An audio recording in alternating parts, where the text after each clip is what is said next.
চট্টগ্রামে পুলিশ এবং আইনজীবীদের সাথে চিন্ময় কৃষ্ণের অনুসারীদের সংঘর্ষে নিহত আইনজীবী সাইফুল ইসলাম আলিফের জানাজা হয়েছে। এতে অংশ নেয় লাখো মানুষ। সেখানে সম্প্রীতি রক্ষায় সবাইকে সংযত থাকার আহ্বান জানান উপদেষ্টা হাসান আরিফ। আর বৈষম্যবিরোধী ছাত্র আন্দোলনের আহ্বায়ক হাসনাত আবদুল্লাহ এই হত্যায় ইসকন সমর্থকদের দায়ী করেন এবং দ্রুত এই সংগঠন নিষিদ্ধের দাবি তোলেন।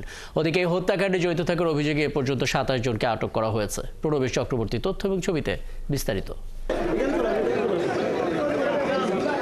বুধবার সকাল ১০টায় চট্টগ্রাম আদালতে আনা হয় আইনজীবী সাইফুল ইসলাম আলিফের মরদেহ। সেখানে তার প্রথম জানাজায় অংশ নিতে ভিড় করেন আইনজীবী সহ বিভিন্ন শ্রেণী পেশার মানুষ।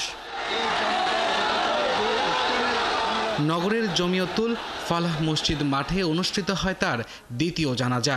সেখানে সাইফুল হত্যাকাণ্ডে জড়িতদের দ্রুত আইনের আওতায় এনে বিচারের দাবি জানান আইনজীবী নেতারা। আসামির গাড়ি তারা ঘিরে রাখার যে কাজটা করছে, আমি মনে করি আইন ভঙ্গ করেছেন, রাষ্ট্রবিরোধী কাজ করেছেন। এই মামলায় আমাদের অবস্থান থাকবে, রাষ্ট্রপক্ষের অবস্থান এবং সমিতির অবস্থান থাকবে জিরো টলারেন্স। ইসকন বাংলাদেশের সমস্যা, এই ইসকনকে বাংলাদেশ থেকে নিষিদ্ধ করতে হবে।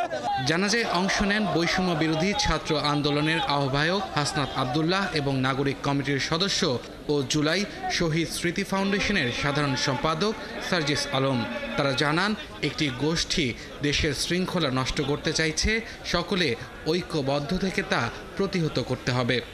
আমরা অনেক সহ্য করেছি, আমরা আমাদের জায়গা থেকে সর্বোচ্চ উদারতা দেখিয়েছি। সাইফুল ভাইকে যারা এই যে এভাবে হত্যা করেছে তাদের বিচার করতে হবে।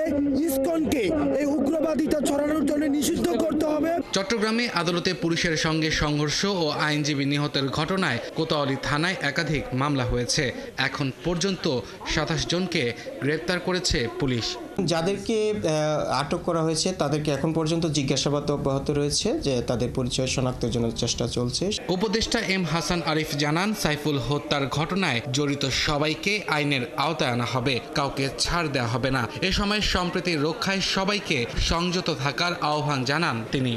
আমরা সংযত থাকবো, আমাদের মধ্যে প্রতিহিংসা কাজ করবে না। যারা দুষ্কৃতকারী, সে যেই হোক, যেখানকারই হোক, যে পরিসরই হোক, আইনের ঊর্ধ্বে কেউ না। মঙ্গলবার বাংলাদেশ সম্মিলিত সনাতনী জাগরণ জোটের মুখপাত্র চিন্ময় কৃষ্ণ দাস ব্রহ্মচারীর জামিন নামঞ্জুর করে আদালত। পরে তাকে কারাগারে পাঠানোর সময় প্রিজন ভ্যান আটকে বিক্ষোভ শুরু করে তার অনুসারীরা। এক পর্যায়ে পুলিশ বাধা দিলে তারা সংঘর্ষে জড়ান। সেই সময় আইনজীবী সাইফুল ইসলাম আরিফকে পিটিয়ে হত্যা করা হয়।